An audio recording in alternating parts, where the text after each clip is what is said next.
Ce dimanche, Droit de réponse fait une incursion dans le monde de la politique, les sénatoriales 2018, l'entrée en jeu du Conseil constitutionnel et les mesures de Paula Tangandji.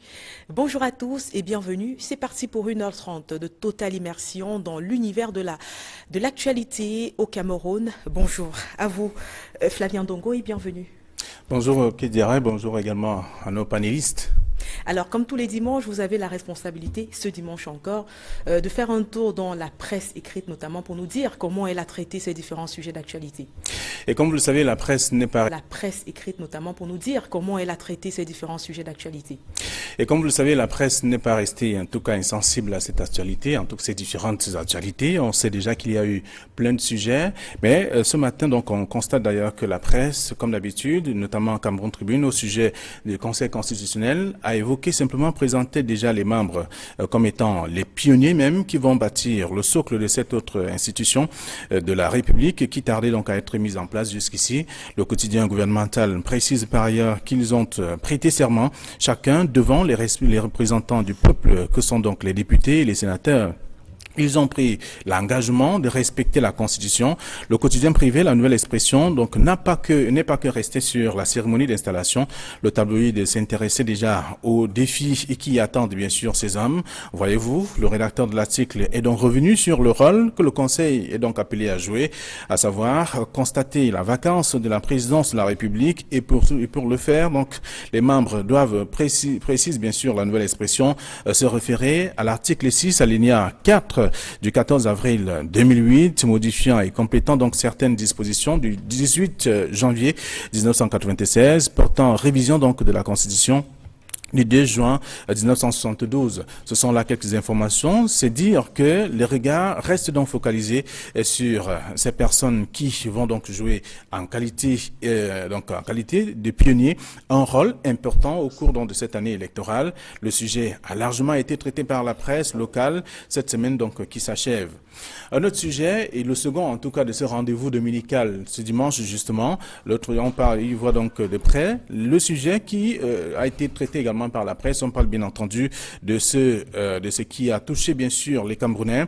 La Nouvelle Expression qui dans l'une de ses parutions a évoqué donc les curiosités même des différentes listes des partis politiques en course rendues publiques par Elecam. On l'a vu, on parle bien sûr des sénatoriales. À l'ouest du Cameroun par exemple, en course rendues publiques par Elecam. On l'a vu, on parle bien sûr des sénatoriales. À l'ouest du Cameroun par exemple, le quotidien privé du Carrefour Equinox à Douala fait savoir qu'on a retrouvé sur certaines listes RDPC des noms de gens qui n'avaient pas été retenus par la base. Et bien entendu, selon bien sûr le journal, des chefs traditionnels, par exemple, ont pu intégrer ces listes-là, pourtant n'ont pas été retenus par les militants de base. L'Œil du Sahel, qui n'a pas raté l'occasion, relève que le nom donc du maire de Mora, par exemple, retenu au départ, a disparu lors de la publication du produit final. Le même journal de préciser que ce sont donc des incongruités des listes du RDPC dans le nord et bien sûr dans d'autres localités de la République.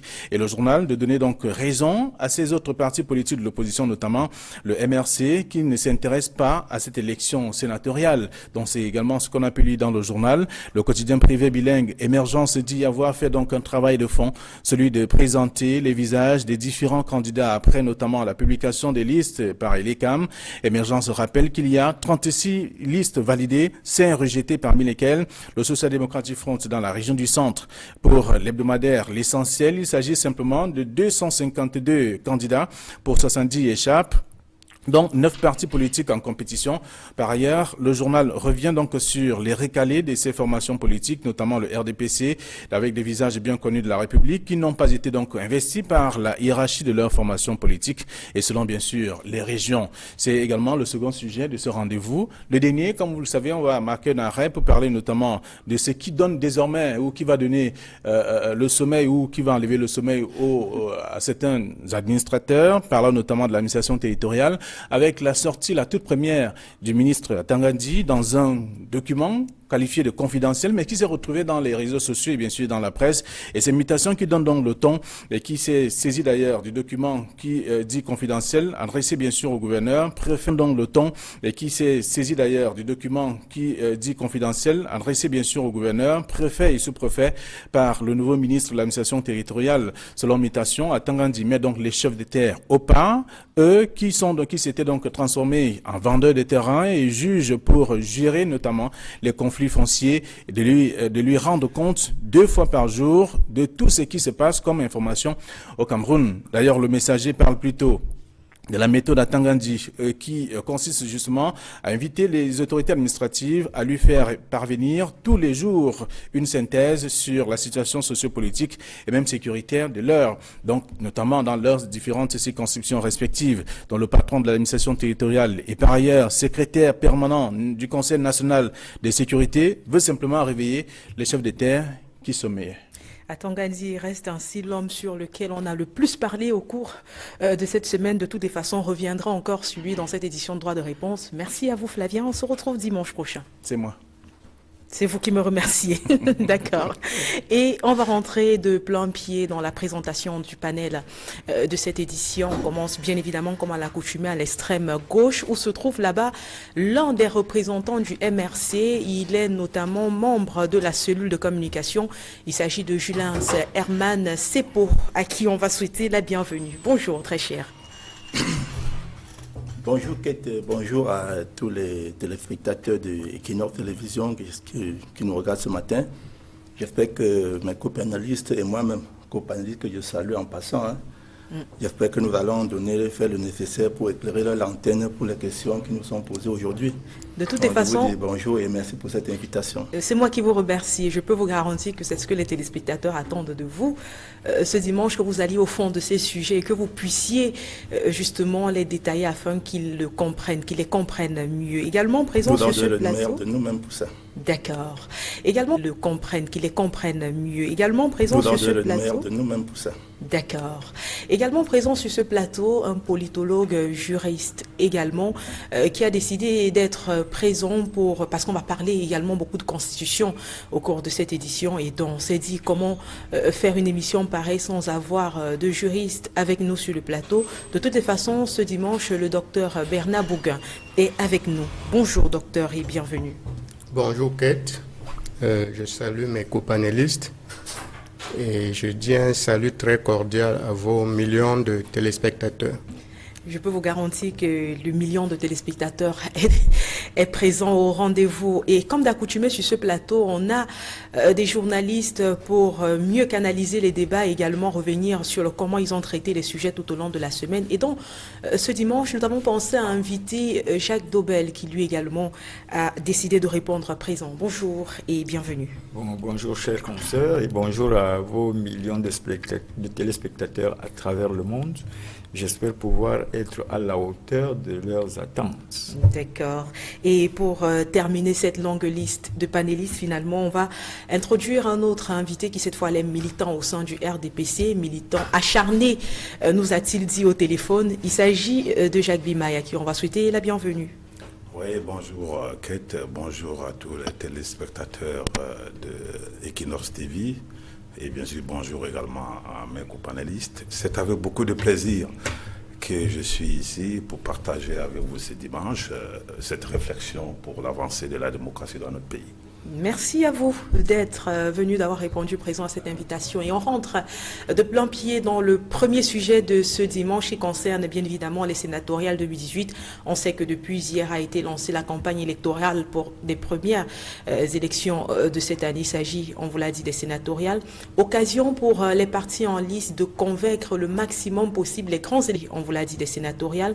Occasion pour les partis en liste de convaincre le maximum possible les grands électeurs qui iront les voter. Et quand on parle de grands électeurs ici, on fait allusion aux conseillers municipaux qui vont se charger d'élire finalement ces sénateurs. Mais avant de rentrer pleinement dans la campagne, on va revenir avec vous, Jacques Dobel, sur les faits qui ont marqué, qui ont agrémenté l'actualité autour des sénatoriales tout au long de cette semaine. On a parlé tout à l'heure des grandes curiosités de ces listes-là et on aimerait bien revenir dessus, sur ces curiosités-là avec vous, pour savoir laquelle de ces grandes curiosités finalement aurait maintenu votre attention?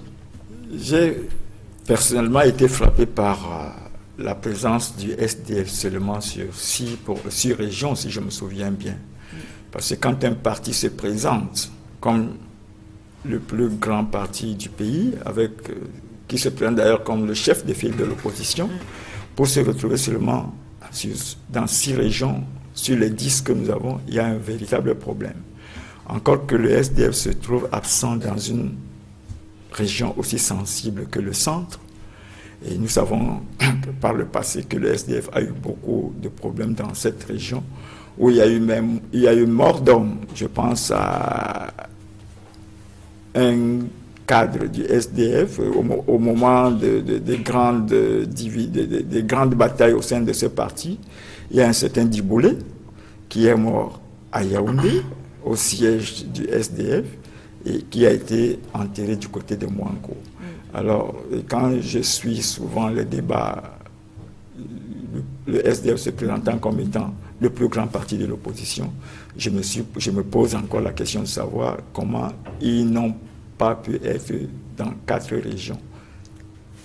Comment pour moi, c'est vraiment une grande curiosité parce que tout le monde pensait jusque-là que l'UNDP, tout le monde pensait jusque-là que l'UNDP avait perdu pied dans plusieurs régions, mais curieusement, l'UNDP se retrouve dans toutes les régions. On peut tenter de donner une explication déjà à cette curiosité concernant le SDF. On sait que le SDF a désisté notamment dans une région sur une liste. Et il y a également que 3 de leurs listes ont été mises de côté parce qu'elles ne remplissaient pas toutes les conditions. Cela pourrait expliquer ou tenter. Je crois s'il y a eu désistement, ça veut dire qu'il y a quelque chose, soit au niveau du parti lui-même, ou alors le parti a estimé qu'il ne remplissait pas les conditions pour compétir dans cette région. Très bien. Avec vous, Jacques Bimaille, on va parler également des nombreuses casseroles que votre parti politique, le RDPC, a quand même pu drainer tout au long de cette période d'inscription sur les listes. On sait notamment que dans les régions de l'Ouest et également celles du Nord, il y a eu beaucoup de problèmes. On parle notamment de l'ajout des noms sur des listes, des noms qui n'avaient pas été validés par la base. On parle des personnes qui se retrouvent 2 fois sur la même liste. Comment justifiez-vous cela, vous qui êtes quand même considéré aujourd'hui comme un parti-État, celui qui a en sa possession toutes les cartes pour aller jouer un jeu qu'on lui donne finalement un vainqueur? Non, Kate, il ne faut pas parler de parti-État. Il faut dire que le RDPC est le plus grand parti de Cameroun. Et il faut éviter les polémiques. Moi, je vais dire ici, vous savez, il y a des commentaires dans la presse, c'est peut-être parce qu'on ne maîtrise pas le fonctionnement de notre parti. Il y avait des commissions d'investiture au niveau régional, oui, sur la base des critères qui étaient bien définis. Et bien sûr que tous les dossiers devaient remonter sur Yaoundé, où il y a eu la commission centrale d'investiture. Donc, me dire qu'il y a eu la commission centrale d'investiture. Donc, me dire qu'il y a des noms qui se sont retrouvés ici et là, et puis finalement, ça n'a pas donné. Non, je crois que ce que vous rentrez, ça c'est la soupe de notre parti. Je crois que tout ce qui a été fait, ça a été fait selon les instructions du président national, conformément aux critères de choix que notre parti, que la haute hiérarchie a établi. Donc pour moi, je peux vous dire, il n'y a pas de polémique, il n'y a pas de curiosité. Nous avons investi, ou bien le parti a investi des candidats qui sont représentatifs et qui sont acceptés par les militants du RDPC. Dans ce cas, vous pourrez peut-être nous expliquer ce qui s'est passé avec l'une des listes de la région du Nord. On parle du candidat Noné Payouni, dont le nom aurait été rajouté finalement à Yaoundé, parce qu'à la base, on a un nom présent sur cette liste-là, c'est le nom d'Armand Yedi qui est finalement retiré pour qu'on puisse mettre le nom d'un autre candidat. Est-ce que vous avez la possibilité, vous, au RDPC, de changer les noms alors même qu'on a déjà... Heureusement que je peux me permettre de te tutoyer ici, Kate, tu parles au conditionnel. D'accord? Donc, je dis encore, nous sommes dans un cadre politique, Nous avons un parti avec ses règles, des critères, avec des institutions. Les investitures ont été faites. Il n'y a plus de commentaires là-dessus. Nous sommes aujourd'hui en campagne et tout ce que nous voulons aujourd'hui, c'est de gagner ces élections. Est-ce que ce n'est pas de la mauvaise foi que vous êtes en train de faire? Parce que vous dites que les débats sont clos, mais ils ne sont pas totalement clos. C'est au sein de votre propre parti politique que les voix discordantes sont en train de s'élever aujourd'hui. On va peut-être prendre le cas d'une autre liste, toujours dans le Nord, où il y a un nom qui apparaît, le nom de la même personne qui intervient à la 6e et à la 7e position. Il s'agit de Madame Doudou, épouse Adamou Amadjabou. Sauf qu'en 6e position, il y a effectivement le nom de Madame Doudou, épouse Adamou, et que l'Adamou Amadjabou, sauf qu'en 6e position, il y a effectivement le nom de Madame Doudou, épouse Adamou, et que la suite de son nom se retrouve en 7e position. Je continue à dire que pour nous, le moment n'est plus, nous ne sommes plus dans la polémique, nous sommes maintenant en campagne. Je vous ai dit que nous sommes un parti politique bien organisé, avec une certaine discipline. L'heure est aujourd'hui, on a lancé la campagne hier. Vraiment, nous, maintenant, c'est le passé. Je vous dis que nous avons des candidats qui vont nous représenter. Vous reconnaissez quand même ce qui vous est reproché? Qui sont représentatifs. Non, je dis heureusement que vous parlez au conditionnel. Et quand vous parlez au conditionnel, vous comprenez vous-même que... Bon, moi, je n'entre pas vraiment, ce sont des polémiques. Je ne peux pas rentrer dedans. D'accord. On a très bien compris ce que vous avez dit ce matin. Julien Sepo, dites-nous, on est en train de voir aujourd'hui, avec tous les articles qui ont été pondus dans la presse au sujet des grandes curiosités des listes du RDPC, que ce parti politique peut à loisir manipuler les listes et peut-être les résultats, on n'en sait rien. Est-ce que c'est ce qui a fait peur au MRC, qui a poussé ce parti politique à se retirer de la course au sénatorial? Merci de me passer la parole. Je pense que c'est dire peur au MRC, c'est un très grand mot. Il faut reconnaître que déjà en 2013, lorsqu'on convoquait le corps électoral pour la première fois pour les sénatoriales, déjà le MRC avait émis un certain nombre de réserves quant à la mise sur pied du Sénat dans ces conditions-là. Et on se souvient du scandale qui avait été occasionné dans l'Adamawa, justement, avec une liste du RDPC toujours, qui avait fini par être disqualifiée. Très bien. Donc, vous voyez, M. Bima a parlé tout à l'heure de certaines polémiques, mais sauf que c'est récurrent. Vous ne pouvez pas expliquer que des partis, ou des gens, un parti, il a dit bien organisé, qu'on se retrouve avec des listes ou alors on envoie des candidats qui ne remplissent pas les conditions. Et qu'on vous dise qu'à la fin que non, votre liste est rejetée parce que vous n'avez pas... Mais c'est quand même une curiosité. Et vous avez parlé... On vous dit qu'à la fin que non, votre liste est rejetée parce que vous n'avez pas... Mais c'est quand même une curiosité. Et vous avez parlé tout à l'heure, c'était une autre liste où un même nom apparaît à la 6e, à la 7e position, mais également c'est une grande curiosité. On comprend comment cette liste est passée, n'est-ce pas, dans les mailles du conseil électoral de l'État pour être publiée. Donc c'est une certaine curiosité. Maintenant, pour revenir au mouvement pour la naissance du Cameroun, je vous ai dit tout à l'heure, nous, on n'a pas peur, au contraire. Le MFC dit, nous allons participer à toutes les élections au Cameroun. C'est vrai, vous savez, nous nous battons pour le code électoral depuis un certain nombre d'années. Nous, depuis notre lancement, nous avons souhaité que le code électoral soit assez consensuel. Nous avons lancé des pétitions pour ça. Mais nous disons, même si le code électoral est mauvais, même s'il n'y a pas de code électoral, le MF ira aux élections directes. Sauf que pour ce qui concerne l'élection sénatoriale, le collège qui sont des élections indirectes du fait justement, j'y arrive. Des grands électeurs, les conseillers municipaux. Justement, j'y arrive. J'y arrive. Le collège électoral qui est convoqué pour élire les sénateurs, c'est deux corps, les conseillers municipaux et les conseillers régionaux. En 2013, nous avons dit, nous ne comprenons pas comment, de 1996 à 2013, c'est-à-dire 17 ans après, on soit allé au sénatorial sans passer, sans, n'est-ce pas, mettre sur pied les conseils régionaux. Et je rappelle, pour ceux qui ne le savent pas, le Sénat devait arriver à la fin du parachèvement du processus de décentralisation. Tout simplement parce que les sénateurs sont les représentants des collectivités territoriales décentralisées. Ils n'ont rien à voir avec le mandat représentatif des députés qui sont sur le plan national. Maintenant, il y a eu une exception en 2013. On a dit que non, parce que vous savez, le RDPC, ces gens-là, comme ils ont l'impression qu'ils sont toujours plus intelligents que tous les Camerounais, ils ont mis dans la Constitution que non, les institutions se mettront progressivement, et ils disent en attendant. Maintenant, ils ont dit en 2013 que bon, on ne va pas atteindre indéfiniment, on va mettre sur pied le Conseil, le Sénat. Ils ont dit en 2013 que bon, on ne va pas atteindre indéfiniment, on va mettre sur pied le Conseil, le Sénat, en attendant. Mais, sauf que pendant 5 ans, nous avons même interrogé ces sénateurs. Mais qu'est-ce que vous êtes en train de faire pour qu'au moins au renouvellement de votre mandat, votre élection soit plus conforme à la Constitution? C'est-à-dire, qu'est-ce que vous avez fait pour que les conseils régionaux soient mis sur pied? Mais ils sont perdus eux-mêmes, ils ne savent pas. Alors maintenant, on vient nous dire encore renouvellement avec le même corps qu'en 2013. Nous disons quand même, soyons un peu sérieux dans ce pays. Non, on aurait dû, au moins pendant les 5 premières années de l'existence de ces sénateurs, faire un effort pour que les conseils régionaux, pour que le collège électoral soit complet. Ça, c'est l'une des récriminations du MRC. Nous disons que ça ne fait pas sérieux et nous n'avons pas, nous désintéressons pour le moment Vous souhaitez rebondir, Jacques Bimaï? Oui, allez-y. Je veux dire, nous devons être sérieux et responsables. Une question. Votre président national veut être le chef de l'État. Il va gouverner avec quel Sénat, avec quelle Assemblée? Vous savez, il ne faut pas tromper les Camerounais.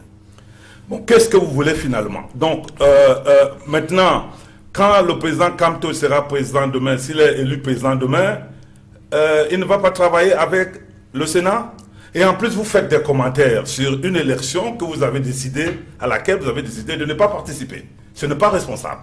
Monsieur Bilma, je pense que le fait de ne pas participer à une élection ne nous empêche pas. Je suis électeur, je vous dis en passant, je suis électeur à ces élections sénatoriales. Donc, je parle de cette élection avec autorité parce que je suis électeur. Déjà. Maintenant, lorsque vous parlez du président de notre qui veut être président, nous le disons et c'est vrai. Mais nous disons les élections sénatoriales sont une élection indirecte. Et nous vous disons le Sénat tel qu'il se présente au Cameroun aujourd'hui.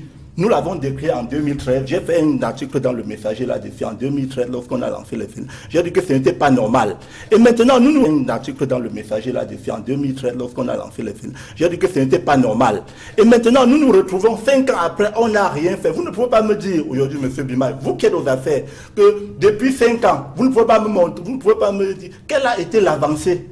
Dites-moi, sur le plan législatif au Cameroun, quelle a été l'avancée du quel a été l'apport des sénateurs? Vous ne pouvez pas me dire. Les sénateurs, en l'absence du conseil régional, les sénateurs se seraient au moins se rapprocher des maires et de la première collectivité, c'est-à-dire que les maires, pour au moins s'imprégner de comment ça se passe et pouvoir porter leur voix. Qu'est-ce qu'ils peuvent dire? Aucun sénateur ne peut vous dire aujourd'hui que grâce à moi, j'ai fait... Donc, le bilan est nul. Donc vous ne pouvez pas m'expliquer, vous ne pouvez pas chercher à expliquer D'accord. En nous disant que c'est curieux, on ne fait pas des commentaires. Non, nous je vous remercie. Les Camerounais, vous nous voyez.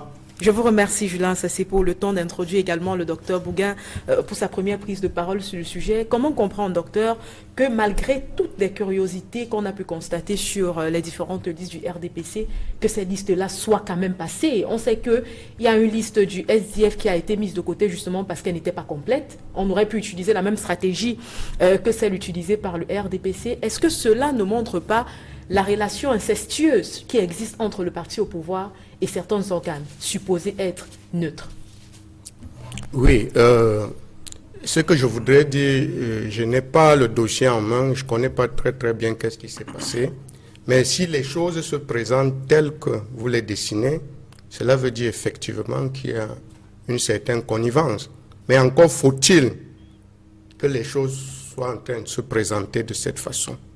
Je n'en sais rien vraiment. Mais le moins que je puisse dire par rapport à ces élections, à mon avis, ce sont des élections sans enjeu. Pourquoi sans enjeu? Parce que le RDPC est majoritaire en termes de conseillers municipaux dans toutes les régions. Je ne sais pas s'il n'y a même pas égalité dans la région du Nord, toutes les régions. Je ne sais pas s'il n'y a même pas égalité dans la région du Nord-Ouest. Je crois que le RDPC est majoritaire. De ce fait, compte tenu de la discipline du parti, je ne vois pas comment le RDPC ne gagnerait pas. Donc, à mon avis, c'est à raison que peut-être le MRC ne s'est pas présenté aux élections parce qu'il le MRC veut économiser. Mais le boycott n'est pas une solution. On a vu Non, ce non, que cela je ne pense coûtait pas au que ce SIF. soit... Nous n'avons pas boycotté, il faut bien Je ne le pense pas que ce soit un boycott. Suivez-moi bien. Vous savez, il y a plusieurs élections qui demandent le nerf de la guerre. Les partis n'ont pas toujours beaucoup d'argent. Il y a de l'argent investi dans les sénatoriales. Je pense que les autres partis qui y vont veulent obtenir un trophée de fair play, c'est-à-dire qu'ils comptent sur la magnanimité du président de la République pour leur accorder 1 ou 2 sénateurs, je ne sais pas, 7, parce qu'ils se seront quand même présentés, ils auraient joué le jeu de la démocratie. Bon, on ne peut pas reprocher au RDPC d'avoir cette majorité. On peut toutefois se poser la question de savoir comment l'opposition a-t-elle géré les élections précédentes pour se retrouver dans cette position aussi défavorable par rapport au sénatorial. Bon, ce que moi je dis, maintenant, s'il y avait quand même une stratégie de l'opposition en vue de rassembler de part et d'autre les miettes de conseillers municipaux qui sont disséminés, on aurait pu comprendre qu'ils sont dans une stratégie qui peut payer à moyen terme. Mais tel n'est même pas le cas. Et donc, je ne sais pas, c'est pas facile de comprendre. Mais... Vous êtes dubitatif. Jacques Dobel, est-ce que c'est pas une stratégie pensée par le RDPC? Parce qu'on sait qu'en principe, les conseillers municipaux devraient commencer par être renouvelés.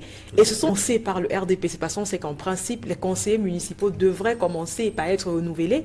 Et ce sont les nouveaux conseillers municipaux mis en place qui se seraient contentés d'élire les sénateurs. Est-ce que c'est pas une stratégie pensée par le RDPC? Très brièvement, je vais répondre à cette question en disant que c'est une stratégie. Mais je vais relever deux passages. Quand j'ai entendu dire que le RDPC, en faisant sa liste, a respecté les instructions ou les consignes du président de la République. Du président national, s'il vous plaît. Du président national, si vous voulez, merci. Et on sait aussi que entre les instructions qui viennent d'en haut et l'application en bas, c'est comme de la cime à l'abîme.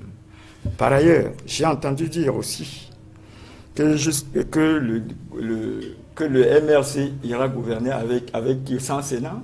Le Cameroun a été gouverné jusqu'en 2013 sans Sénat, si je me souviens bien. Et ça n'a jamais arrêté le fonctionnement de ce pays.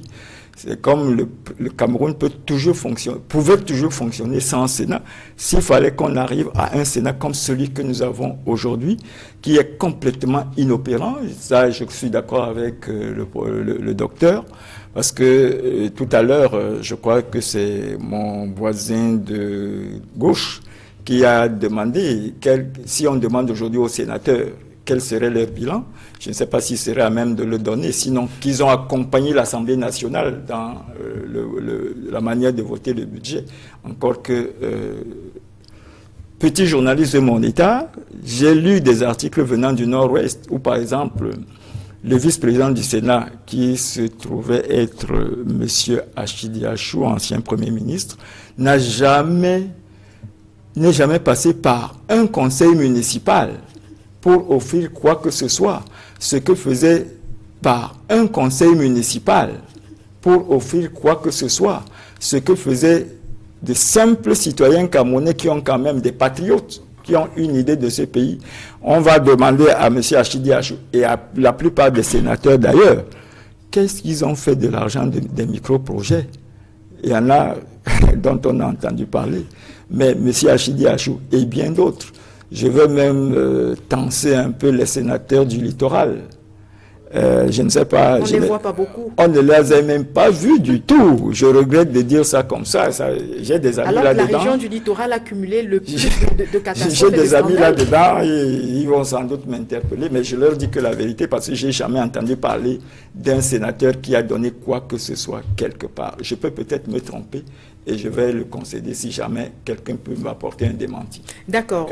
Oui, M. Bimaï, on va revenir à vous, ne vous en faites pas. Non, je voulais réagir par rapport... On reviendra à vous, ne vous en faites pas, vous aurez la possibilité de revenir sur ce détail-là.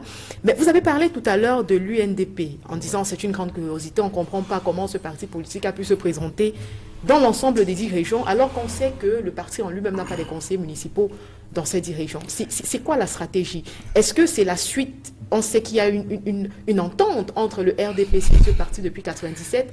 Est-ce que cette entente-là va tout de même se poursuivre dans ces sénatoriales? Je n'irai pas jusque-là parce que ça, c'est la cuisine interne des deux partis. Mais je crois que l'UNDP fait là ce que j'appellerais une politique de présence. Parce qu'on dit que la politique de la chaise vide n'a jamais payé.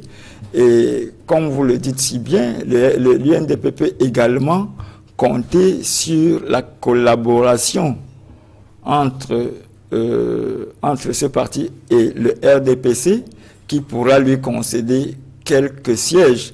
Comme d'ailleurs le RDPC avait à disqualifier en 2013,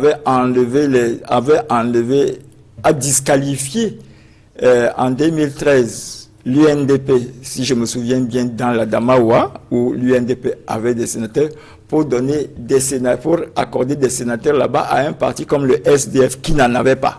Ça, c'est les pratiques politiques au Cameroun sous le renouveau. Il faut le constater comme ça et voir exactement dans quelle barque nous sommes menés. D'accord. Monsieur Bimaï, vous aviez quelque chose à dire tout à l'heure. Oui. Oui. Je voulais dire ceci, Kate. Il faut aussi noter que nos amis de l'opposition qui viennent souvent pleurnicher ici, comment l'opposition peut-elle gagner des élections dans notre pays, dans un pays où le RDPC contrôle 303 communes sur 360. Vous savez que quand il y a des élections, là, quand il y aura des élections municipales, au départ même, dans environ 115 communes, on n'a aucune liste d'un parti de l'opposition camerounaise. Bon, c'est seulement pour dire que, vous savez, après on a l'art de venir pleurnicher, et puis les journalistes, bon, je sais que vous voulez un peu aider notre opposition. On est dans la neutralité. Mais voilà, l'opposition, elle doit se structurer, elle est assez faible, c'est pas de notre faute. Je voulais revenir sur le Sénat, pour ceux qui parlent du Sénat. Vous savez, de l'autre côté, c'est tout le monde qui demande la décentralisation dans notre pays. C'est un processus qui est progressif, d'ailleurs, un processus est progressif. Voilà, et, le monde et actuellement, le Sénat, au fait, est là pour représenter les collectivités décentralisées. On sait, peut-être, on peut discuter que, bon, voilà, toutes les collectivités décentralisées ne sont pas encore mises en place. Mais je vous rappelle que même en France, les institutions ne sont pas statiques. Elles sont dynamiques. C'est-à-dire, on les réforme. Par exemple, ce problème qu'on a là maintenant, on doit tirer des leçons dynamiques. C'est-à-dire, on les réforme. Par exemple, ce problème qu'on a là maintenant, on doit tirer des leçons. On s'est rendu compte que la fin de mandat des sénateurs est arrivée au même moment que presque à la fin de mandat des conseillers municipaux. On ne devait pas attendre les élections municipales. Il faut que les institutions, que l'État continue à travailler. Ce que je dis, c'est une leçon. Même en Europe, on a connu ça, même en France. Il est donc question qu'à un certain moment, qu'on essaie d'organiser nos institutions de façon que même le programme électoral tient compte de tout ceci. Moi, je dis, je suis l'un des militants, je dis un fervent militant des institutions fortes. Je me dis, nous devons comprendre qu'il faut les construire. Il faut de la responsabilité. Il faut du patriotisme. Et il faut essayer de marchander tout ce qu'on est en train de faire parce que, par exemple, le RMC, d'ailleurs, c'est un non-événement. Qu'est-ce qu'il peut faire au niveau des régions? Je ne sais pas s'ils ont même 5% de conseillers. Bon, donc, il faut donc comprendre qu'il faut être humble et comprendre qu'en politique, tout se construit et on a besoin du temps. D'accord. Alors, ça, c'est une belle pique qu'on a lancée à votre endroit, Julien Sepo. Est-ce que vous pensez aujourd'hui, vous ne pensez pas d'ailleurs comme le RDPC, parce que pour s'arrêter tout simplement sur le cas du SDF, il y a eu beaucoup de difficultés dans les listes qui ont été rejetées. On parle de défaut de signature, on parle de listes incomplètes. Est-ce que ce n'est pas cette impréparation en fin de compte qui dessert un peu trop souvent les partis politiques de l'opposition? Merci. Je vais rappeler une chose à M. Lima qui nous donne l'impression que l'opposition n'est pas structurée au Cameroun. Je donne ce qui est vrai. Tout simplement parce que... Qu'est-ce qui est vrai? Le jeu est pipé.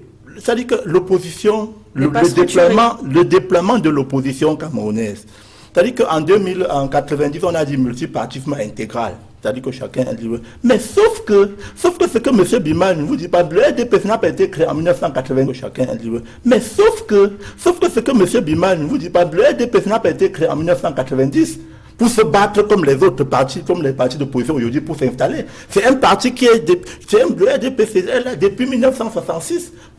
Certains vont parler de 85, mais je vous dis, le RDPC, c'est la continuité de l'UNC. C'est-à-dire que c'est un parti qui a gouverné ce pays pendant, on n'a parlé que de ça. Bon, du jour au lendemain, on a juste changé l'habit de l'UNC pour que ça devienne le RDPC. Maintenant, les autres partis, les partis politiques d'opposition doivent également se battre pour avoir de l'espace. C'est-à-dire, dans ce terrain-là, ce n'est pas facile avec les moyens qu'on connaît au Cameroun, avec la préfectorale qui est littéralement contre tout ce qui ne va, tout ce qui n'est pas d'accord avec l'administration. Il faut reconnaître ça en passant. Maintenant, lorsqu'il parle n'est-ce pas, d'institutions dynamiques, ce que nous disons, M. Bima, c'est quoi?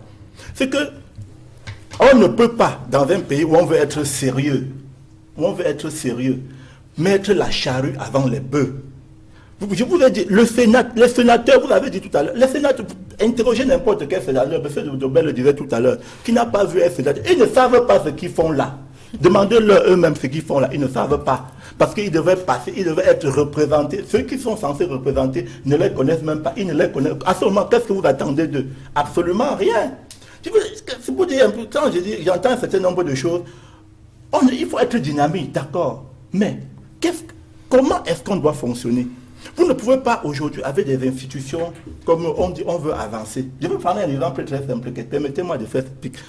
Allez-y. Si vous prenez, il parle de la dynamique, si vous allez dans le site du MINAT, qu'on vient de scinder en passant, aujourd'hui, vous tapez la liste des partis politiques existants au Cameroun.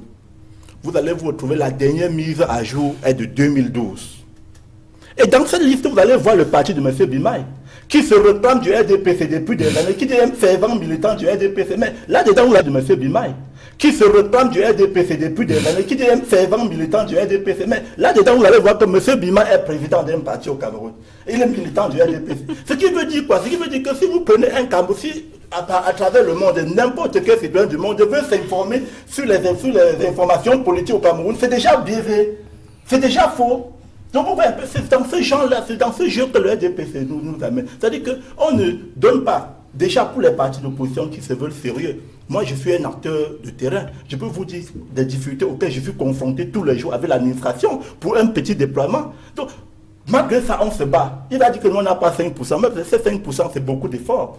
C'est beaucoup d'efforts vu ce que le RDPC fait pour qu'on arrive même à rien. Donc, nous pensons qu'il ne faut pas que les gens du RDPC pensent qu'ils ont la primeur de l'amour du Cameroun. Non. Si justement nous sommes à l'opposition, c'est parce que nous ne sommes pas d'accord sur la façon dont les choses de ce pays sont faites. Alors, pour une fois qu'elles doivent être faites, il faut que ce soit bien fait. Ok, parlons concrètement, si vous le voulez bien. Oui. Qu'est-ce que l'opposition peut faire pour tirer son épingle du jeu de ces sénatoriales précisément? Justement, le docteur a parlé tout à l'heure. Vous savez, le RDPC a besoin de sparring partner pour donner l'impression qu'il y a la démocratie au Cameroun. Vous avez tout à l'heure parlé de boycott. Non. Le boycott, c'est une démarche collective.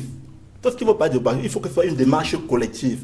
Nous avons pensé justement que par rapport à ces sénatoriales, l'opposition camerounaise serait sortie peut-être grandie si elle disait nous ne participons pas à ces sénatoriales parce que les préalables ne sont pas, ce que nous réclamons ne sont pas, les préalables ne sont pas là. Parce que ce que on ne comprend pas dans ce pays, c'est que si vous regardez depuis 92, où on a une assemblée multipartite, aucune initiative de loi n'est jamais venue d'un parlementaire. Aucun député n'a jamais fait voter une loi dans ce pays. Toutes les lois sont des propositions gouvernementales. Mais on comprend mal que les gens eux-mêmes ils préparent des lois. Ils sont des propositions gouvernementales. Mais on comprend mal que les gens eux-mêmes ils préparent des lois. Ils les font voter. Mais ils n'arrivent pas à les appliquer. Quel est le problème? Pourquoi est-ce qu'on va dire On a mis sur pied du Sénat, d'accord, voilà les préalables. Mais on attend 15, 20 ans, on ne les fait pas. Et on commence par la toiture. Nous disons que ce n'est pas possible. Maintenant, l'opposition, c'est vrai, il y a des partis qui se disent que c'est une lisibilité, que bon, vous savez, la période de campagne, c'est au moins la période où on peut se déployer sans avoir des billes, sans avoir des lignes derrière. Il veut dire que non, ça va nous permettre peut-être d'avoir une certaine visibilité pour les prochaines élections. Et comme le disait tout à l'heure, il y a également des problèmes de finances. Vous savez, ce pays, bon, c'est vrai, il y a également pas de financement public de la campagne, mais ça ne représente absolument rien pour un parti sérieux. Et c'est donné à quel moment? Après la campagne, après les élections? Quel que soit le moment où, bon, si vous voulez investir, si vous êtes un homme d'affaires que vous voulez investir et que vous êtes sûr que vous pouvez rentrer là, même le banquier peut vous financer. Donc là, ce n'est pas un problème. Le problème maintenant, c'est la stratégie. Nous pensons que l'opposition camerounaise aurait dû, pour une fois, parler d'une même voix et avoir une stratégie commune de boycott de ces élections. Mais le problème n'est pas qu'on a renouvelé le Sénat avant les conseils municipaux. Non. Logiquement, ce sont ces conseils municipaux qui doivent voter le sénateur. Sauf que nous avons réclamé en 2013 de renouveler d'abord le mandat avant d'arriver au sénatorial. On serait arrivé justement au niveau où c'est à chaque renouvellement du mandat des conseillers municipaux qu'on voterait le Sénat. Mais ils sont allés, et c'est toujours à dessein. Ces gens ne font rien au hasard, c'est toujours à dessein. On le disait tout à l'heure, ce sont les grandes stratégies mises sur pied finalement pour tenter de contrer l'adversaire. Dites-nous, docteur Bouguin, est-ce que ces élections, ces sénatoriales 2018 peuvent nous apporter une surprise, comme celle par exemple de voir l'opposition se tailler sa part dans ce gâteau sénatorial? Oui, vous savez, nous sommes dans un système de gouvernance. Nous sommes dans un système de gouvernance. Un système qui a ses règles de jeu, qui a ses objectifs. Maintenant, par rapport à ce que le parti au pouvoir voudrait faire percevoir à la communauté nationale ou internationale, le président de la République, par rapport aux 30 sénateurs qu'il nomme, certainement va, compte tenu de ses relations et autres, va distribuer quelques sénateurs. C'est son bon vouloir. On peut disqualifier des listes. Il n'y a pas dans ce cadre un reproche à lui faire parce qu'il a la majorité écrasante. Mais s'il s'en va avoir les 100 sénateurs, ce sera quelque chose que beaucoup ne comprendront pas. Donc, de toutes les façons, il s'arrangera à jouer le jeu de cette façon. Mais s'il faut se retrouver comme sur un terrain de football, et se dit que ne marquera un but que celui qu'il a mérité, le RDPC aura déjà les 70 sénateurs. Est-ce qu'on ne peut pas espérer qu'au sein de ce parti politique, justement, on sait qu'il y a beaucoup de contestations qui souffrent en ce moment au sein du RDPC. Est-ce que cette contestation, ce vent de contestation, ne pourrait pas desservir finalement à ce parti? Et puis, comme qui dirait, le vote est confidentiel. Chaque candidat se retrouve tout seul devant l'urne. Il pourrait changer à loisir ce qu'il décide, qui il décide de voter comme candidat. Est-ce qu'on peut s'accrocher à cette petite lueur d'espoir? Bon, faisons un raisonnement comparatif. Vous avez vu depuis très très longtemps au niveau de l'Assemblée, où le RDPC a toujours une majorité absolue. Hein, les projets de loi passent. Il n'y a pas de proposition de loi. Il y a une discipline. Hein, les projets de loi passent.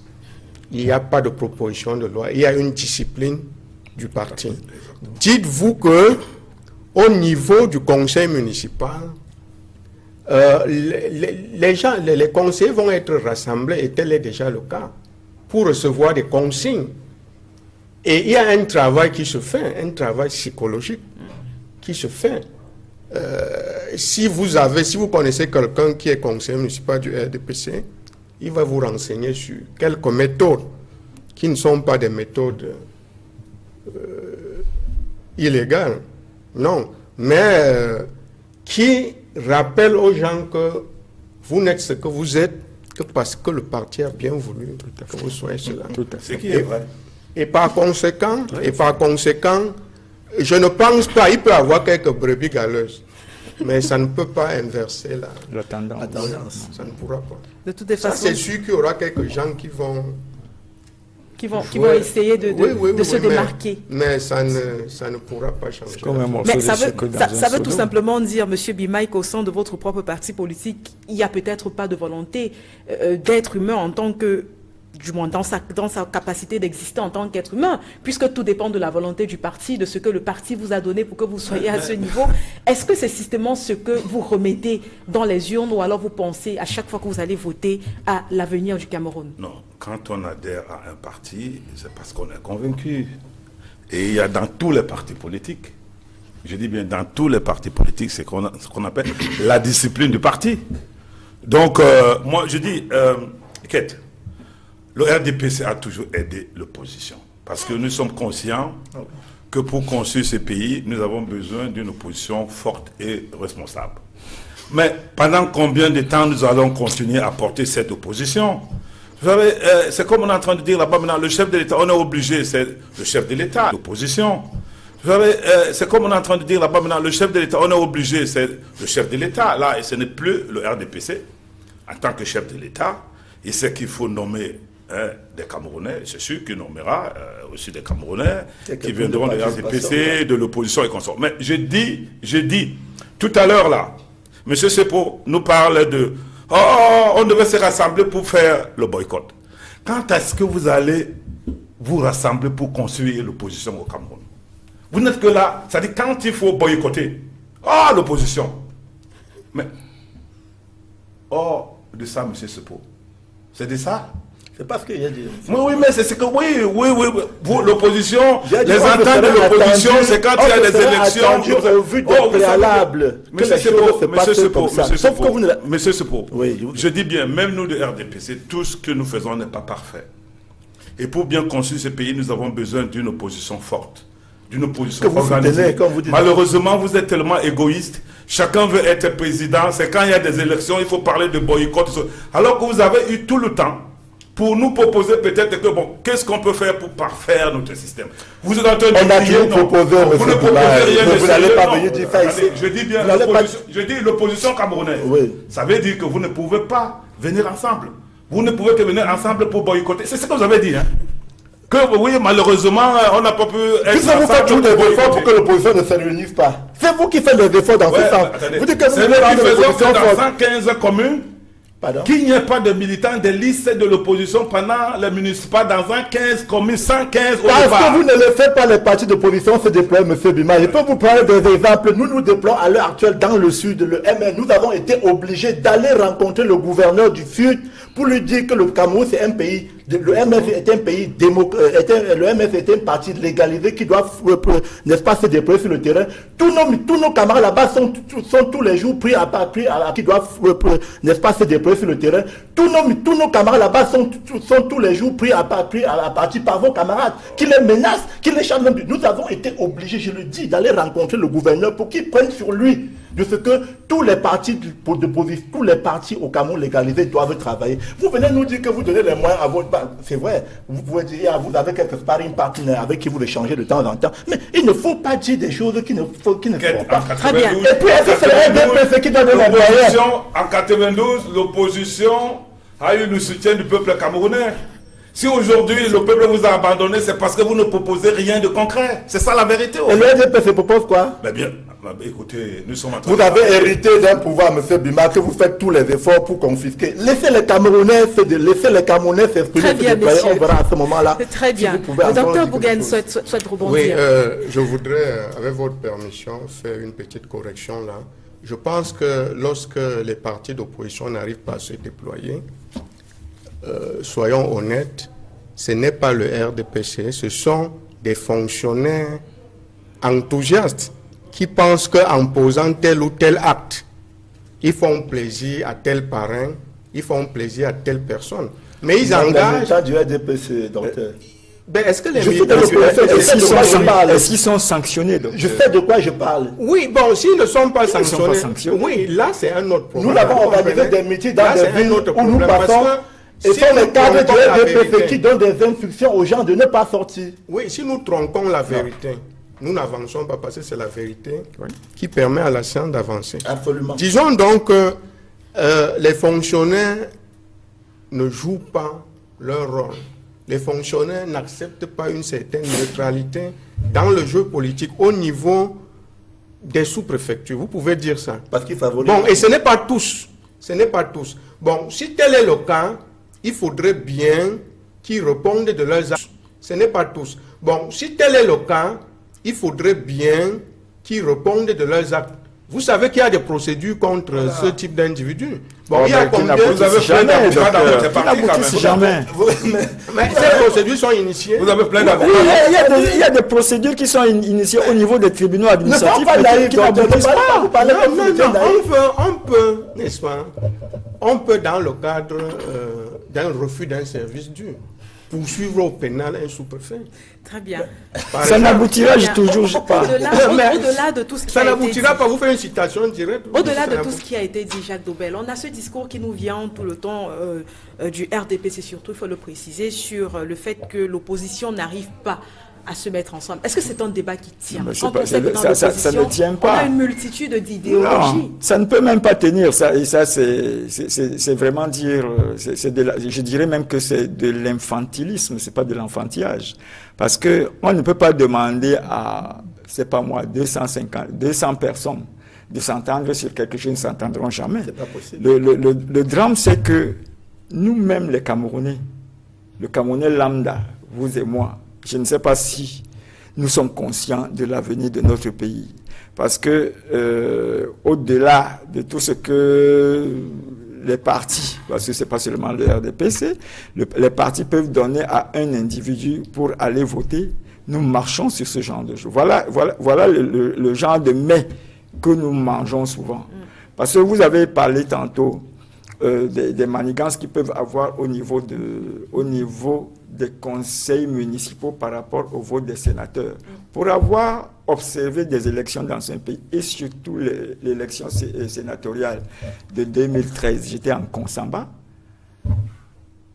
l'établissement secondaire où j'étais, il y avait un secondaire où j'étais, il y avait des bureaux, je crois qu'il y en avait 3, où les conseils municipaux allaient voter. Il y avait un bureau où ils allaient, je ne sais pas ce qu'ils allaient faire là-bas, toujours est-il que... Vous avez observé, vous pouvez nous Oui, dire avec précision. je peux vous dire qu'ils allaient toucher une enveloppe là-bas. D'accord. Et en touchant cette enveloppe, qu'est-ce qu'ils donnaient en échange? Et vous savez comment les élections se passent partout. C'est-à-dire, vous apportez les bulletins que vous n'avez pas mis dans l'urne et on vous donne une enveloppe, on vous donne quelque chose. Voilà un peu comment moi j'ai observé les sénatoriales en 2013 en Konsamba. Et on a tellement paupérisé les Camerounais à un tel point que le Camerounais est capable d'accepter...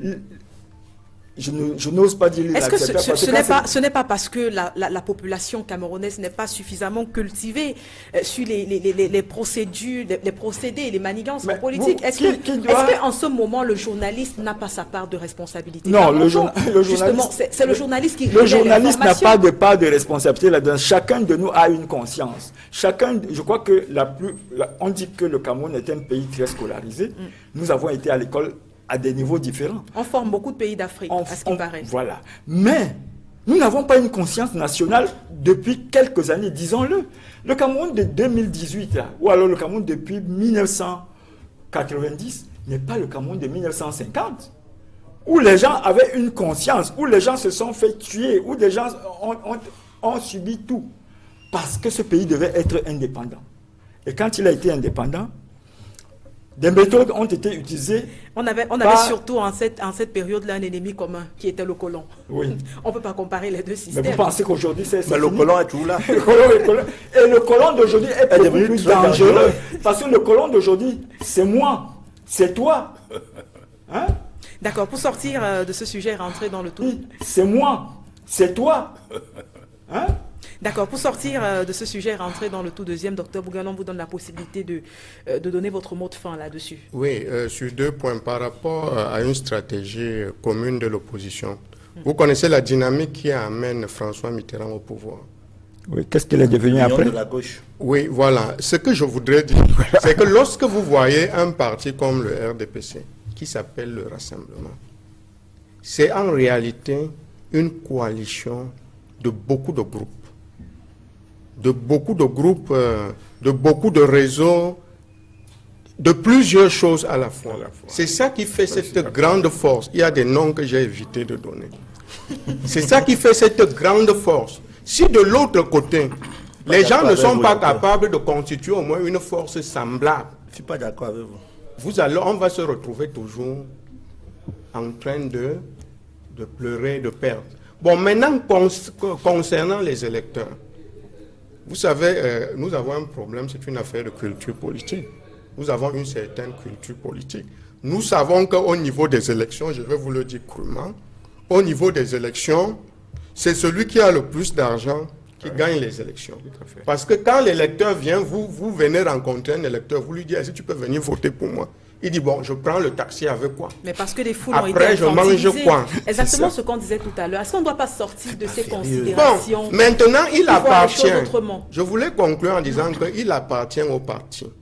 Et je voudrais en venir à ce que mon copanéliste disait tout à l'heure, que les sénateurs même ne savent pas ce qu'ils font au Sénat. Je voudrais dire qu'il y a un problème de formation des électeurs et des militants. Il faut pouvoir les former. C'est un des rôles, c'est le rôle premier des partis politiques. La politisation des masses, leur formation, il faut les former. Quand on envoie un candidat, qu'il soit formé, qu'il sache pourquoi il y va, quand on envoie un candidat, qu'il soit formé, qu'il sache pourquoi il y va, que à chaque fois qu'on a l'occasion de rencontrer les électeurs, qu'on leur dise que, écoutez, tel que vous allez vous comporter au niveau des élections, tel sera également le comportement du pouvoir en place. Et si vous êtes mal comporté, le pouvoir en place va se comporter aussi mal. Et c'est vous qui payerez les pots cassés. J'utilise se comporter mal pour ne pas heurter certaines sensibilités. Oui, oui.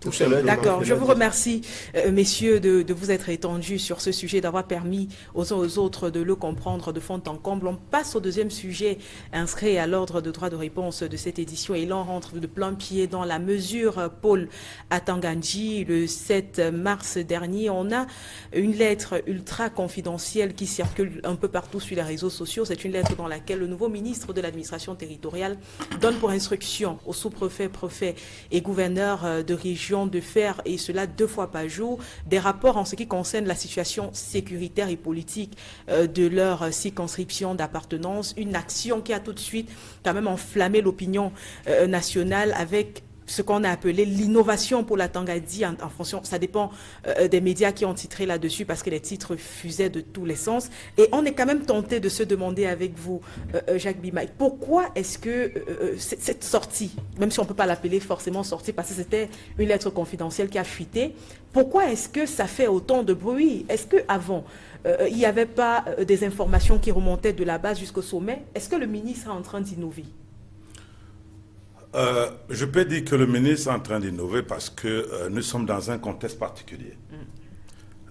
Il arrive à ce poste après Emmanuel Sadi, qui a été là pendant très longtemps, et c'était aussi un autre contexte.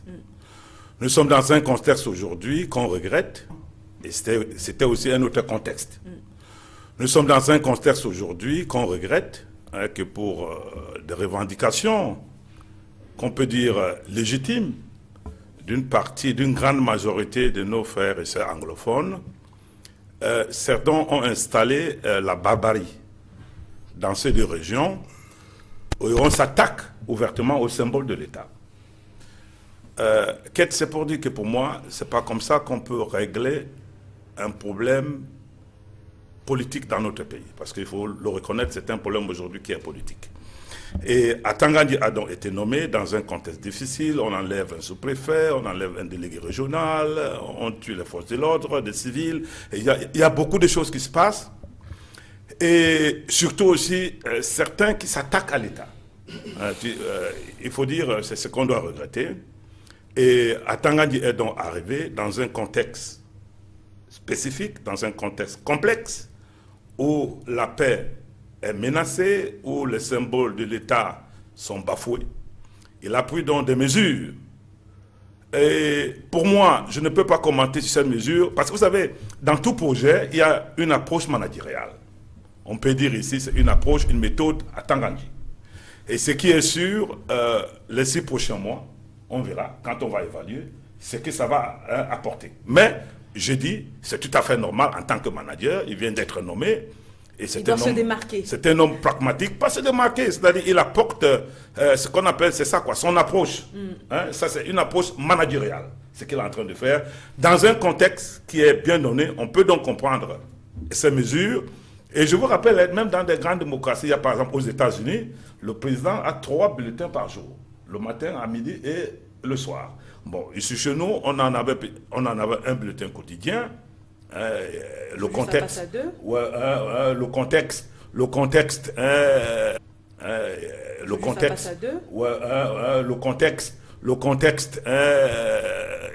ce n'était pas ça. Aujourd'hui, nous avons des régions où c'est critique, où je pense que la position d'un ministre comme Atangandji, qui est pragmatique, qui sait de quoi il parle, ça peut se Très bien. Alors, Julien Sepo, avec vous, tentant de questionner l'applicabilité de ces mesures, est-ce à dire, et d'ailleurs, Flavien Ndongo, alors qu'il était en train de faire tout à l'heure la revue de la presse, il est revenu justement sur une presse écrite qui a dit que c'est sous-préfet et préfet qui géraient plutôt des problèmes fonciers auront désormais du pain sur la planche. Mais avez-vous envie de questionner l'applicabilité de ces mesures? On sait qu'il y a des zones qui ne sont pas couvertes en électricité, des zones dans lesquelles on a même la possibilité aujourd'hui de passer un coup de fil. Est-ce qu'il sera facile pour ces personnes-là de donner en temps et en heure le rapport ou les rapports dont a besoin le ministre? Justement, là, la question, comme M. Bima l'a dit, c'est peut-être d'ici quelques temps qu'on va évaluer pour savoir ce que... Mais pour moi, la question n'est pas là. Pour moi, c'est juste un effet d'annonce pour, n'est-ce pas, pour se démarquer dans un gouvernement. Je rappelle, en passant, que M. Atangandji est resté pendant plus de 10 ans secrétaire permanent du Conseil national de la sécurité. Donc, ce genre de bulletin, il a l'habitude, logiquement, à ce poste-là, généralement, c'est lui qui collectait déjà, n'est-ce pas, ces bulletins du temps qu'il était secrétaire permanent du Conseil de sécurité. Donc, qu'ils viennent aujourd'hui. Bon, heureusement, vous l'avez dit tout à l'heure que c'était une note confidentielle qui s'est retrouvée sur la place publique, alors qu'elle n'aurait pas dû être là, parce que moi, je considère que c'est une note de travail, puisque maintenant, il est chef de département ministériel, comme vient de le dire M. Bima, il est chef de département ministériel, il faut qu'il imprime sa marque, qui donne l'impression, qu'il fixe le là, comme on dit, à ses principaux collaborateurs, les patrons de la préfecture, là, comme on dit, à ses principaux collaborateurs, les patrons de la préfecture, actuellement c'est lui le véritable patron de la préfecture. Donc maintenant, concernant comment est-ce que ça va arriver, nous n'en savons rien. Vous savez, dans ce pays, pendant que nous avons nos téléphones, on n'a pas Internet, peut-être on va équiper tous les sous-préfets et autres des téléphones satellitaires pour pouvoir passer l'information. Une fois de plus, ce que vous passez le temps à reprocher au système, on met la charrue avant les bœufs. Je ne sais pas comment, j'ai dit tout à l'heure, M. Atangandji déjà recevait ces bulletins. Maintenant qu'il est le patron, peut-être qu'il a la possibilité de les exploiter maintenant lui-même. Bon, il voudrait peut-être vous savez, on dit document confidentiel, mais on s'arrange toujours pour que les gens sachent, pour que l'opinion publique sache que voilà ce qu'on veut faire. Pour vous, ça ne s'est pas retrouvé sur la place publique par hasard, c'est pensé. La preuve est que, mais depuis que c'est sur la place publique, vous n'avez pas entendu se plaindre. Donc, on s'arrange quand même pour que l'opinion publique sache qu'il y a un nouveau monsieur qui est arrivé avec une nouvelle méthode et qui veut, n'est-ce pas, imprimer sa marque. Espérons. Nous le souhaitons, hein, aucun Camerounais n'est content de la situation que vivent pas seulement les régions anglophones, vous avez l'extrême nord, vous avez l'est, vous savez que de temps en temps, les rebelles centrafricains font les incursions chez nous. Donc, aucun Camerounais n'est... Nous sommes peut-être dans une bulle un peu ici à Douala, où on ne sait pas ce qui se passe dans ces zones-là. Donc, nous souhaitons vraiment que le Cameroun revienne en paix. Et si M. Atangandji, moi, je ne veux pas entrer dans certains paramètres ici, il reste dans son rôle. Si peu, grâce à ces bulletins, qui va pouvoir exploiter désormais lui-même, parce qu'en tant que secrétaire permanent, il les recevait tout simplement, il les passait. Peut-être on lui permettait même pas de les lire. Maintenant qu'il peut les recevoir, lui, mais les exploiter. Espérons que ça puisse quand même aider à avancer dans la gestion de cette crise anglophone et de toutes les crises par lesquelles passe le Cameroun. Docteur Bougaine, moi j'aimerais tout de suite convoquer votre casquette de politologue pour essayer d'analyser cette... Docteur Bougaine, moi j'aimerais tout de suite convoquer votre casquette de politologue pour essayer d'analyser cette sortie finalement de Paul Atanga Nji. Est-ce que, comme d'aucuns, vous pensez que c'est le désir pour lui de marquer le coup, ou alors de tenter tout simplement de plaire au créateur? Oui, c'est un secret de polichinelle. Paul Atanga Nji est un acteur majeur du système de gouvernance actuel. Cela signifie que le texte qu'il prend est le résultat d'une interaction dynamique avec d'autres éléments du système ou d'autres acteurs. Ce texte n'est pas de lui tout seul. Ça, c'est d'un. Et donc, ce texte vient peut-être corriger un dysfonctionnement dans le système sécuritaire. Peut-être. Mais toujours est-il que les objectifs visés dans le texte vont être une réponse à un certain nombre d'exigences sécuritaires. Parce qu'apparemment, la réactivité avait été lente. Et dites-vous bien qu'il y a un certain nombre de soutiens dans l'environnement du fait de la dégradation sécuritaire qui ont été perdus, qui sont allés aux sécessionnistes, qu'il faut pouvoir récupérer. Il y a un certain doute au niveau des investisseurs et de bien d'autres partenaires extérieurs et même internes du Cameroun.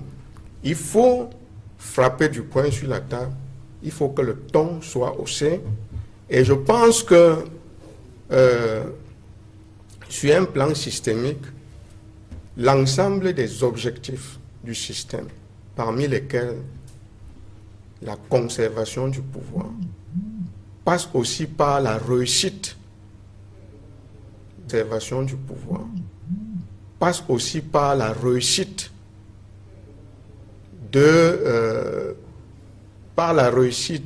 à solutionner la crise anglophone, par la réussite à pouvoir résoudre tous ces conflits.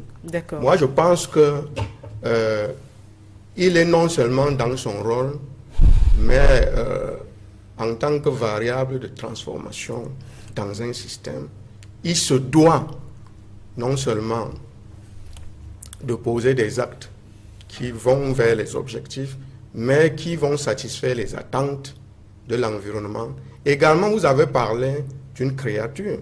Son créateur lui a donné une feuille de route.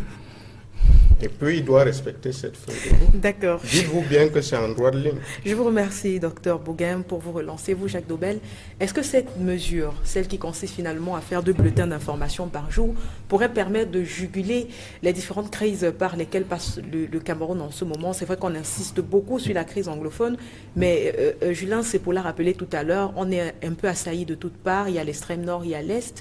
Mais surtout, est-ce que cela va permettre d'anticiper sur les différentes attaques que subit le pays?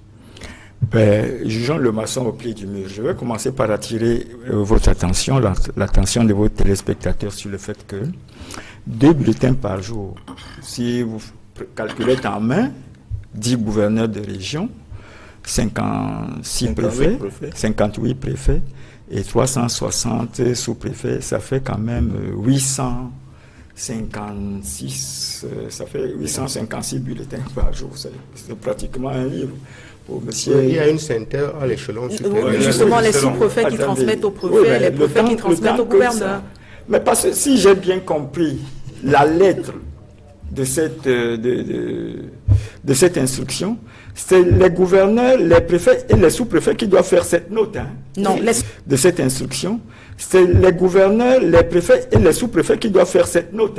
Non, les sous-préfets qui donnent il n'y aura pas l'information d'incident partout, à tous les jours et à tout moment. Et les préfets qui donnent aux gouverneurs. Alors, je ne sais pas si... Je ne sais pas si il y aura beaucoup de... Quand j'étais jeune, il y aura beaucoup de RAS. Quand j'étais jeune reporter, à l'époque, il existait ce qu'on appelle les radios de commandement. Je ne sais pas s'il en existe encore aujourd'hui. Bon, peut-être à travers les radios de commandement, on va y aller. Ou alors, on va installer les téléphones satellitaires, comme là, c'est bien dit Julien. Mais le tout est de savoir. Vous savez, c'est même parmi les fonctionnaires. Vous pensez que tout le monde est content de ce qui se passe dans ce pays, de comment le pays est géré. Il y en a qui ne vont pas être honnêtes dans ce qu'ils vont faire. Ça, je ne me mets pas à leur place. Mais nous sommes des êtres humains. Et nous avons... Il y a une pluralité de sources. Hein. Il y a tellement de choses. Oui, il y a une pluralité. Il y a le commissaire spécial et tout ça. Oui, mais ils sont tous des Camerounais qui ont des problèmes dans leur propre carrière, qui ont des problèmes dans leur village et tout, qui vont essayer autant que essayer de tronquer la réalité, de fausser ces notes-là. Quitte à ce que, bon, M. Atangandji a quand même une longue expérience dans ces choses-là, parce que jusqu'à ce matin, j'ai relu encore sa biographie qui a été publiée il y a quelques semaines par Jeune Afrique. C'est quelqu'un qui est entré dans les bonnes grâces de Biya, qui est passé par certains ministres des Finances, qui est passé par les officines de Fauchivé, qui est passé et qui a toujours... Qui a le bras étendu jusqu'au Nigeria où il touche les meilleurs généraux. Qui a l'oreille du chef de l'État. Bon, s'il a aussi les moyens de la politique qu'il est en train d'imprimer, c'est une bonne chose. Mais il a aussi les moyens de la politique qu'il est en train d'imprimer, c'est une bonne chose. Mais le problème est complexe et je ne peux pas jurer que c'est une procédure qui va donner les résultats dans l'immédiat. Je crois que M. Bimaï a dit tantôt qu'il faut attendre peut-être 6 mois. Ouais, 6 mois, nous sommes dans un brûlot. 6 mois, pour moi, c'est trop long. Non, pour évaluer.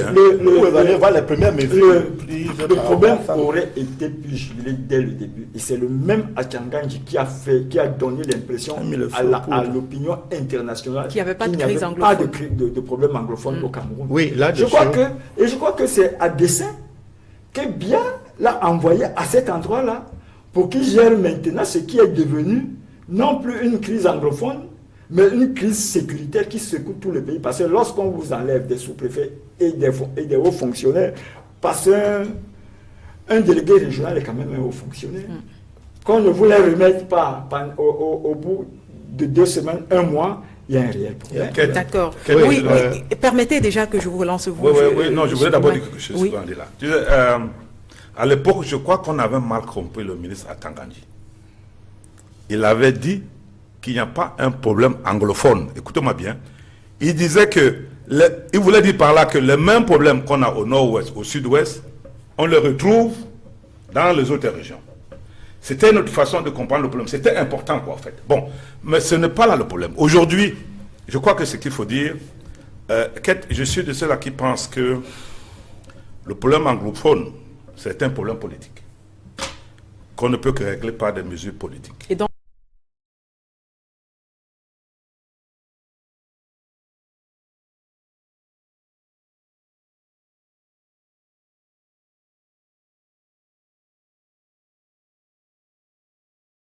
dans un cadre de paix et puis de sécurité nationale. Donc, je peux comprendre, comme je l'ai dit tout à l'heure, il y a certains barbares qui s'attaquent à l'État du Cameroun, c'est inacceptable. C'est-à-dire, vous savez, bafouer l'État, les principes de l'État, les symboles de l'État, c'est inacceptable. Mais de l'autre côté, ça veut dire que les mesures que le ministre Atangandji est en train de prendre, c'est de pouvoir assurer la sécurité des personnes et des biens, d'essayer de retrouver un cadre qui nous permette de continuer à dialoguer. Moi, je dis, et ça c'est aussi ma position, je suis Camerounais, je pense qu'il nous faut trouver un cadre de dialogue, comme l'a dit le chef d'État, un dialogue dans un cadre républicain. On a commencé, c'est vrai, des consultations, le chef d'État l'a fait, il y a beaucoup de choses qu'il faut faire. Je pense qu'il faut aller très vite, donc pendant qu'il y a toutes ces mesures, que le Camerounais aussi essaie de comprendre que là où nous sommes aujourd'hui, je crois, il n'y a pas que le problème anglophone.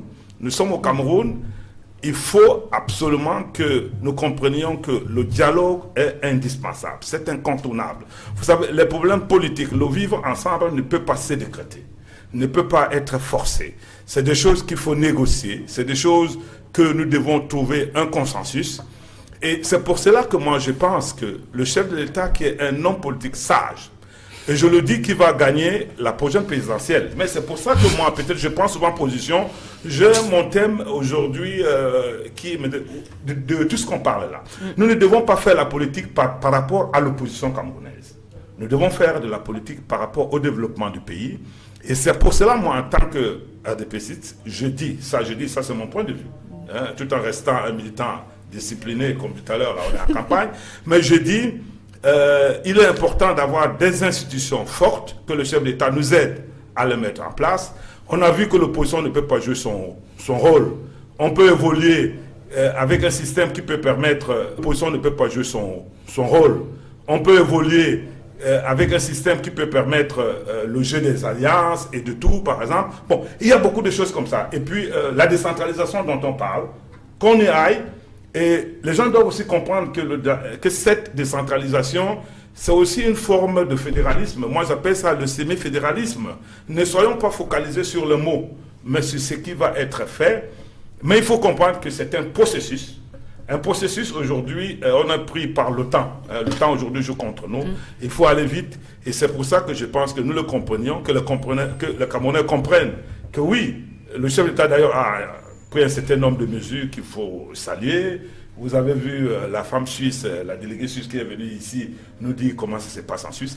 Je crois que c'est une volonté. Ça veut dire que le chef de l'État est à l'écoute. Il sait bien qu'il faut apprendre, il faut améliorer les choses. Ça fait 25 ans qu'il est au pouvoir, monsieur. Donc nous sommes en train d'avancer calmement et c'est pour chuter. Ce n'est qu'à travers le dialogue qu'on peut tout régler, mais il ne peut pas avoir le dialogue dans le dialogue. Qui a rompu ce dialogue-là qui a pourtant commencé? Qui l'a rompu? C'est le gouvernement. C'est pas rompu, ça continue. C'est le gouvernement qui a rompu le dialogue. Non, il n'a pas rompu. Avant de revenir à vous, Julien Sepo, permettez également au docteur Bougain, il veut placer un mot justement sur ce que disait tout à l'heure Jacques Bimaï. Oui, je suis d'accord avec lui par rapport à l'intervention du ministre Atangandji sur la crise anglophone. Ce qu'il voulait dire, je voudrais c'est pas le mettre... sujet du jour. Oui, je vais embrayer s'il vous plaît. Il disait qu'il n'y a pas de problème anglophone, mais il y a un problème camerounais exprimé par les anglophones en leurs propres termes, avec leur méthode. Ben, je voulais dire que le ministre Atangandji, ministre de l'administration territoriale, vous l'avez vu convoquer déjà les chefs traditionnels pour leur dire vous êtes des auxiliaires de l'administration. Je crois que c'est le seul ministre actuellement dans le gouvernement qui a le meilleur réseau dans le nord-ouest et dans le sud-ouest, et même au Nigeria. Or, le meilleur réseau dans le nord-ouest et dans le sud-ouest, et même au Nigeria. Or, avec ces réseaux-là, vous allez voir qu'il va mieux neutraliser les sécessionnistes et autres casseurs que n'importe quel autre ministre. Selon certaines sources, c'est même ces réseaux qui auraient permis qu'on puisse arrêter et puis extrader Sissiko Ayou-Tabé ainsi que oui, vous mettez de l'eau à mort. Bon, maintenant, sachez que le problème de fédéralisme, le problème de décentralisation, ne se fait pas ou se fait lentement. Parce qu'il y a un jeu de pouvoir. Il y a des gens au pouvoir qui veulent conserver le pouvoir. Et c'est de leur droit. Ils veulent que les gens passent par les élections pour gagner, pour accéder au pouvoir.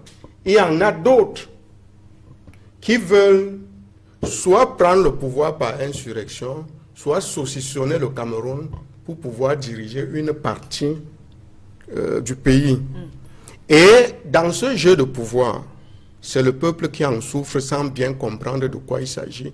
Qu'il s'agisse des sécessionnistes et de toute leur clientèle, ou alors de certains fédéralistes très passionnés, sachez que leur problème, c'est une position de pouvoir.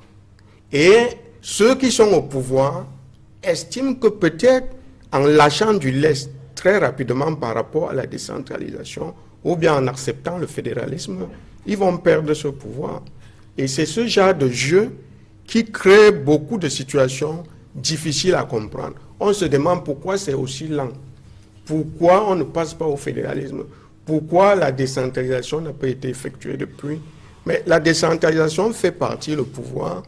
Il y a transfert de compétences et de ressources du niveau central vers la périphérie. Donc le pouvoir va échapper quelque part au centre. Et donc, ça ne fait pas toujours l'affaire de... Il faut dire... Quelque part au centre. Et donc, ça ne fait pas toujours l'affaire de... Il faut dire également, Julien Sepo, que ce n'est pas la seule mesure, ce n'est pas la seule prescription qui a été donnée par le ministre cette semaine. On se souvient vendredi de ce communiqué radio-presse qui a circulé dans toutes les rédactions, dans lequel on va retrouver justement que le ministre demande l'interdiction ou alors l'arrêt de l'exercice de l'activité de moto-taxi dans certaines localités du nord-ouest et du sud-ouest, parce que selon lui, ces conducteurs de moto-taxi seraient des complices finalement de ces sécessionnistes qui rentrent dans le pays par tous les canaux et qui finissent de perpétrer leurs attaques et ressortent. On voit là que le ministre se trouve dans une belle lancée, celle de la prise de décision qui vise par exemple à trouver des solutions assez radicales à la crise anglophone. Sauf que malheureusement, dans notre pays, on a l'habitude de prendre à des très belles, très bonnes questions, on apporte toujours des mauvaises réponses. C'est de ça qu'il s'agit dans notre pays. Et tout part de quoi? Tout part d'un défaut de planification. Vous ne pouvez pas fonctionner dans un pays où, Fenech d'hiver, il n'y a pas de vent favorable pour un bateau qui ne sait où il va. Parce que tant que vous avez un bateau lancé, que le vent tâne n'importe quel côté, si le bateau n'a pas de si le bateau n'a pas de direction, il ne saura pas si le vent est favorable ou pas. Et malheureusement, c'est ça notre pays. Quand un ministre de la Théoyodi dit qu'il faut interdire la circulation des motos-taxis, pas seulement de nuit, toute la journée. Mais qui a créé le phénomène de motos-taxis? C'est ce gouvernement. Mais c'est Atangandji, justement, à l'époque, il collaborait avec Feu Fauchelevent. C'est ce gouvernement. Justement, c'est ce que j'allais Qui a créé ce phénomène de moto-taxi? C'est ce gouvernement, avec ce monsieur-là. Et qui aujourd'hui, grâce à ça, beaucoup de compatriotes dans ces zones à vivre. Aujourd'hui, on les pousse, on leur dit que bon, vous n'allez plus rien, vous ne devez même plus faire ça. Peut-être parce que c'est une mesure d'insécurité. Mais je vous ai dit tout à l'heure, vous n'allez plus rien, vous ne devez même plus faire ça. Peut-être parce que c'est une mesure d'insécurité. Mais je vous ai dit tout à l'heure, M. Atangandji n'est pas nouveau dans la sécurité, contrairement... Au moins, nous sommes tous d'accord là-dessus ici. C'est vous qui dites qu'il a les réseaux passés, il a les choses, il sait pour... Donc, il a l'information. S'il a toutes ces informations dont on parle, est-ce qu'il a besoin de ces mesures? Moi, alors, il y a quelque chose de plus fou qui accompagne justement cette mesure-là. C'est qu'il se dirait dans le nord-ouest et dans le sud-ouest que si ces conducteurs de moto-taxi acceptent de signer des engagements qui disent qu'il n'y aura plus d'attaques, eh bien, ils auraient la possibilité, eux encore, de se lancer dans la rue pour faire effectivement leurs activités. Donc, c'est pour dire, vous voyez bien, donc on vous dit, si vous signez qu'il n'y aura plus d'attaques, donc, sous-entendu, c'est vous qui faites, sous-entendu, c'est vous qui faites les attaques. Donc, mais, attendez, si on a toutes les informations dont il s'agit, avec les réseaux qu'on peut informer, je ne pense pas qu'on a besoin de ce genre de mesures. Si vous voulez, vous ne pouvez pas venir. Parce que ça, c'est mettre de l'huile sur le feu. Vous ne pouvez pas, au lieu d'apaiser les gens, au lieu de trouver les solutions, parce que contrairement à ce que nous disons tous ici, nous savons tous, au moins eux là, au sérail, dans le sérail, ils savent que la situation est embêtante ici comme ça. On peut passer. Je vais vous prendre un peu. Je reviens sur une petite structure que j'ai déjà dit plusieurs fois ailleurs sur le plateau. Souvenez-vous de ce que une grande personnalité de ce pays avait dit du haut de sa chair de PN que Boko Haram est parmi nous. On n'a jamais résolu ce problème. Ça veut dire qu'on a les informations qu'il faut. C'est pas ce que M. Atangandji, s'il faut vraiment venir maintenant mettre les populations mal à l'aise par rapport à temps, par rapport à ça, on ne va pas s'en sortir. Et puis, je vais embrayer sur on ne peut pas, après 35 ans, M. Bima dit que M. Biya est encore le futur nouveau président du Cameroun. Tant mieux, ça c'est sa position. Mais vous ne pouvez pas être dans un pays qui depuis 35 ans navigue à vue. Vous voyez, on vient de mettre sur pied le Conseil constitutionnel. La première question qu'on se pose, c'est... on vient de mettre sur pied le Conseil constitutionnel. La première question qu'on se pose, c'est... c'est après pourquoi on dit qu'ils vont siéger où là? Après 22 ans. C'est-à-dire qu'on a créé une affaire avec depuis 22 ans. C'est le jour qu'on fait le papier qui se la dit, mais aussi même comme ça, ils vont siéger où? À la Cour suprême. C'est la même chose avec les conseils régionaux dont j'ai parlé dernièrement sur notre plateau. Même si on créait les conseils régionaux maintenant, même si on devait aller aux élections régionales, ces conseils vont siéger où?